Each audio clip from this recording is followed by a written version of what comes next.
they drop their shields and start moving in opposite directions for some reason. I mean, they're chanting at the same time. This is obviously some sort of ritual that they're doing. But keep your shields, guys. I mean, I don't know about the shields. I think if they're blade masters, maybe the whole point is we don't really need a shield. Yeah. But when you're surrounding a person with two circles of people, one going one way, one going the other way, that would be very disorienting. Oh, yeah. I would fucking hate that. Yeah. Instantly just panic. Start yelling, stop it! Like, my anxiety, I would get very, very anxious right away. I don't like that. And it says Richard is trying to, like, keep to one side so he can look at as many of them as possible. Yeah. Because, fucking make you nervous. I hate that. I'm sorry. I had to say that. It gets you all worked fuck up. that. That would be the worst. And Richard actually, he keeps trying to find somebody to chat. He's like, where is the person that I need to talk to? Yeah. You guys are really freaking me out, and I want to have a conversation. Please. And eventually, the person that he's looking for stands up on a rock, and it just happens to be fucking Dew. Surprise. I like how Richard's like, what the fuck, dude? Just like Verna. I thought you talked to them. You said this was gonna be fine. Yeah. What happened? What changed? Miscommunication, or... Come on, man. Damn it. She just repeats what she was saying earlier. He's a magic man, so we gotta kill you to get our land back. And Fun. You bear the sin of magic men before you, like the sin of the father thing. Which, I was going to say, we've talked about that. And also, you have that sick mark on your chest that also makes you like a magic man. So, that's cool. I wonder if when it was, bath time a few chapters ago, if that's part of the reason why Dew wanted to be naked with Richard. When she was all like, I want to see your dick. And actually, she knew that he had said he was like, fighting the keeper, and he's been marked and stuff. So she saw it, and then in her mind, that puts him squarely in Magic Man category. Also, I wonder if there's anything in there, like, in their old laws about the mark, because she does mention it being a marked, like, the Magic Men or something. So maybe it is written somewhere that the person, the Magic Man who comes, is going to be marked.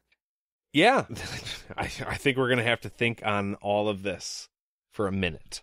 Yeah? Yeah. You think we need to take a break and think about it? I was going to say, and while we do, we can do a little beer break. Yay!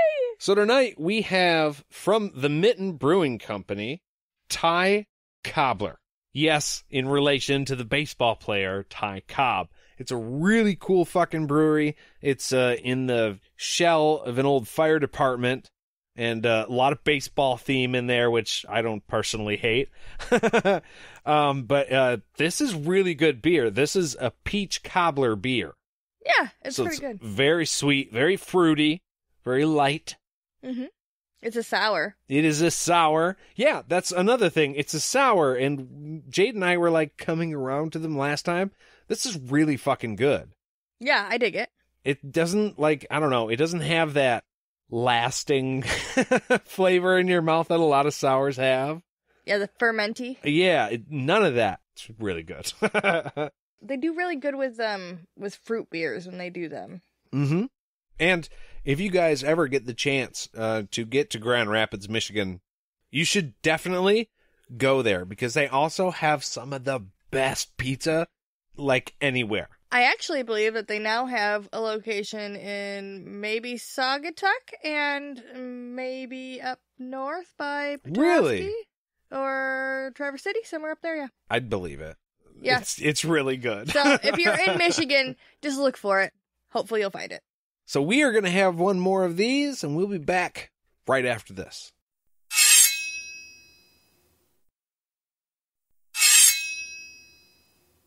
And we're back. So, Dew tells Richard that the old law says that they have to kill the motherfuckers that are magic until the spirits dance with them. That's just the way it is. And it's super sane, and don't question it, okay? That sounds like mushroom talk. I know, that's what I thought too. I was like, what? We have to take the ball of energy and put it into the carrot, man. Because the carrot makes the clouds. And that is how we wash the dog. You feel me? Yeah, okay. That is the meaning, man. And that's the meaning. It all comes down to 42. Because 42 will do. And Richard is rightly like, what the fuck are you talking about? Can we just not kill each other? Okay? Like, Yeah. would that be fine, maybe? Is that an option? Because I want to go with that option. That's the one I'm picking. Thank you. And Dude's like, well, nah. You gotta die either way, okay? So we can make it quick. You can just not fight. And we'll just, like, stabby. It'll be fine. Or you can face the circle. And the chanting begins again. And it's creepy.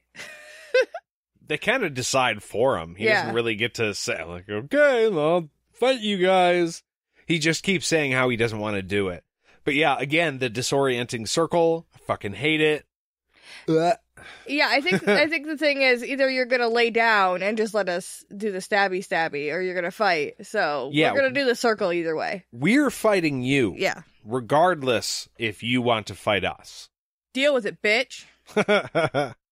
So Richard tells Dew that he's not taking responsibility for any of this shit. It's not on him.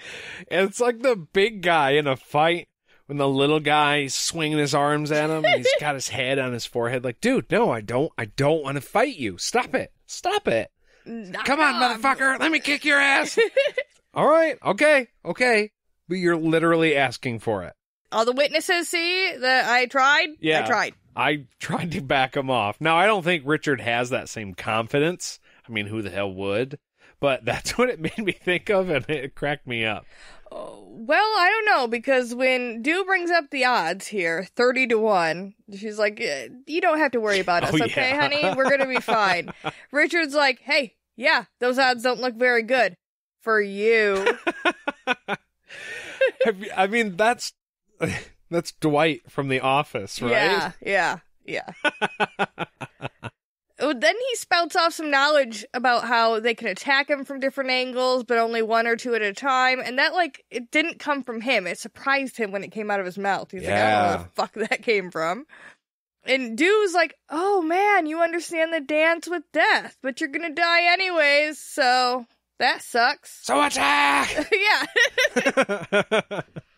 And at this point, Richard doesn't really have a choice. Right? So he has to pull the sword's anger into him.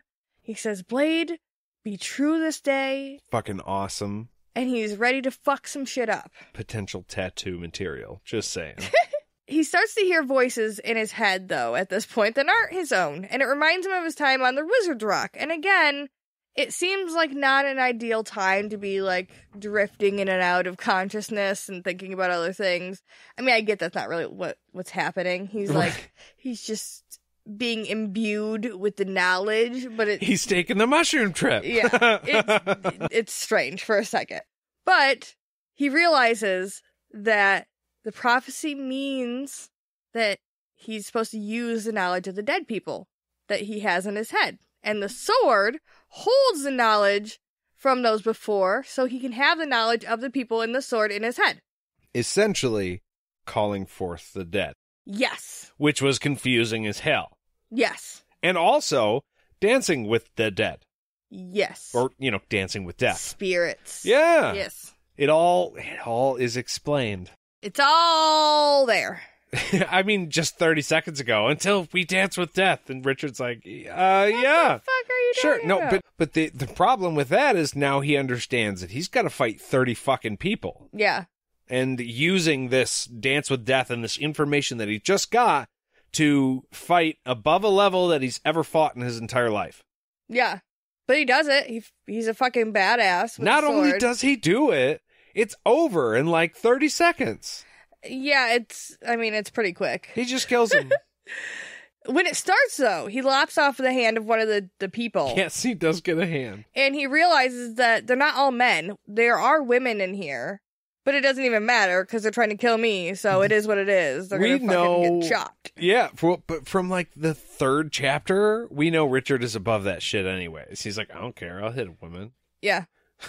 Don't fuck with me. I mean, granted, under certain circumstances, if she's trying to kill him is what he's talking about. Yes. But equal rights as far as killing me go. Yeah. Well, yeah, if you're a threat, you're a threat. Yeah. I'm going to handle you.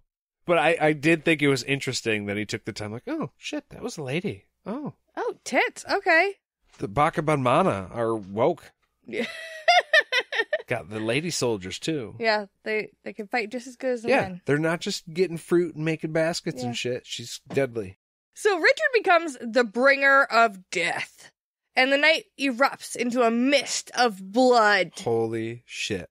That's straight from the book. I know. It makes him sound like a Transformer. Or maybe like a Power Ranger. Yeah. After he eviscerated the last of these attackers, he looks to Dew standing up on her rock. And she tells him, the Kaharan has come. And he's like, the fuck are you talking about now? 2 for 2. You lost me, man. And she explains that the Kaharan is the one that dances with the spirits. And yeah, all right. He like understands that. He's like, oh, okay. I get it. But I will never ever forgive you for making me kill all these people like that. You knew I didn't even want to kill you. That was the whole point of all this shit. And now I had to kill 30. Yeah. And she tells him that it had to happen so he could learn to dance with the spirits and the killing could stop. It's all for a good reason. All those dead people are totally, it's fine. The pile is fine. But still, though, that's really got to mess with your head. Like, you weren't planning on hurting anybody, and now there's 30 bodies with your name on them. Yeah. And that, I mean, yeah, that would be really difficult. When you were just trying to save one life. Right, and you were literally begging for it to not happen. You wanted it to stop. You know what I mean? Yeah. And honestly, when you go back, it probably would have been easier to kill the one and just walk the easier way through instead of going through the difficult jungle and now killing 30 people. You just gave yourself a ton more work. For literally no reason. Yeah. So Richard is ready to still be mad at her when she tells him that her 5 husbands were among those he killed. And Richard immediately turns from, like, pissy to apologetic. He's like, I am so fucking sorry that I did that. I mean, can I just throw out unpopular opinion? I wouldn't be sorry. No. I would lean hard on the fact that, no, I didn't want this to happen, dude. I begged you to stop it. I begged anybody to stop and just talk to me instead of fight me. And you were all like, nope, we got to do it. Now, granted, you had your reasons, but I'm not apologizing for shit. I didn't have a choice in it. Plus, honestly, whose idea was it to let all 5 of your goddamn husbands be on the fighting force? Right. Maybe don't grab those guys first. Like, I'm pretty sure that in the armed forces, there's like a rule that like all your kids can't go, like you can't have the end of the line go or something. Saving Private Ryan was about going back and getting Private Ryan because all of his brothers died and his dad was dead. Yes, that's correct. So, like, you don't send all 5 of the husbands when mom is also gone, or she's been gone this whole time, and she's on the battlefield. Like, this is dumb. Keep one of them there with your kids. You're irresponsible. Well, they have been there. I think maybe they were called up when she got in town. I know. I'm just saying they shouldn't all go to fight the magic dude. All right. Whichever one cooks the best, you get to stay. Exactly. He said one of her husbands was super fucking shy and didn't like to do anything. I bet you he really sucked. He should have just stayed home. You mean sucked at fighting? Yes. He's good at other things. He can Maybe make sucking. a hell of a risotto, and I'll bet he plays music. Like a badass. Yes, like a badass musician. But like sensitive though, you know? Yeah, real Deep. Sensitive. Yeah. But Dew also says it was an honor for them to all die teaching him how to dance with the spirits. So It's totally fine. Ask them that. Yeah, their kids are going to be fine. They're not going to miss Dad too much. Don't worry about it. They died with honor. Say that one more time. The kids are going to be fine. Don't worry about it.